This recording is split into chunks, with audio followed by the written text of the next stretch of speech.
Bonjour. L'employeur prend les mesures nécessaires pour assurer la sécurité et protéger la santé physique et mentale des travailleurs. C'est écrit noir sur blanc ou là blanc sur noir dans le Code du travail. Qu'en est-il des addictions au travail? C'est ce que nous allons voir avec maître Camille Frédéric Pradel. Alors, je voudrais d'abord vous faire réagir.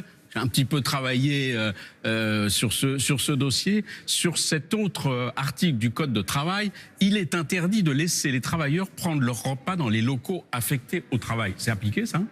Bien sûr, c'est appliqué. Alors, il est en principe interdit de laisser les travailleurs prendre leur repas dans les locaux affectés au travail. Mais la préconisation varie selon le nombre de salariés qui demandent à manger sur place. S'ils sont 25 ou plus, l'employeur doit donner une table, une chaise, eau chaude, eau froide, moyen de réfrigération et de réchauffage. S'ils sont moins de 25, eh bien, dans ces cas-là, en réalité, on peut déjeuner sur le lieu de travail, mais il ne doit pas y avoir de produits dangereux et on doit avertir le médecin du travail et l'inspecteur du travail. Et j'allais dire pas d'alcool?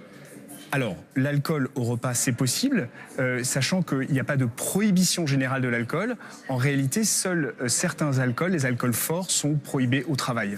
Alors, autre texte que je vous soumets, boire ou travailler, il faut choisir. Il est interdit de laisser entrer ou séjourner dans les lieux de travail des personnes en état d'ivresse. C'est la responsabilité de l'employeur?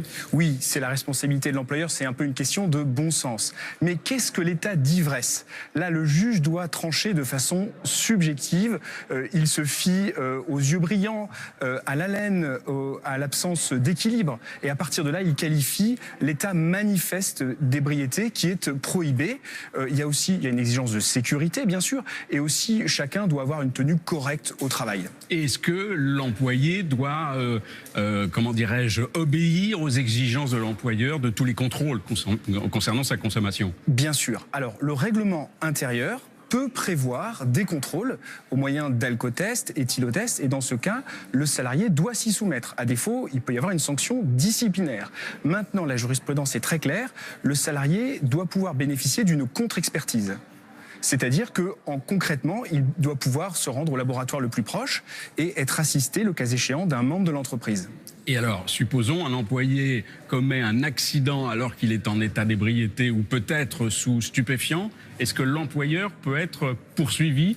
Eh bien oui, depuis le Code Napoléon, l'employeur engage sa responsabilité du fait de l'activité de l'action de ses salariés, sauf si le salarié n'exécute pas son contrat de travail, s'il sort complètement de son contrat de travail. Alors, autre texte, ça c'est une circulaire du 24 novembre 2006 sur le tabagisme passif. L'employeur dispose pour faire de son pouvoir d'organisation au sein de l'entreprise corrélée ou au besoin de son pouvoir disciplinaire. Là aussi, en cas de manquement, l'employeur encourt des sanctions pénales. C'est l'application de la loi Evin?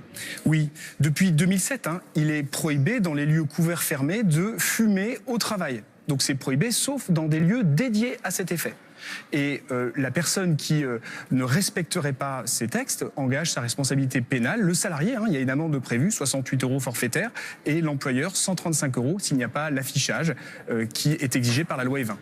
Voilà, c'était très clair, comme d'habitude. Maître Camille Frédéric Pradel. Merci. Merci, à très bientôt pour une autre chronique, La justice décodée.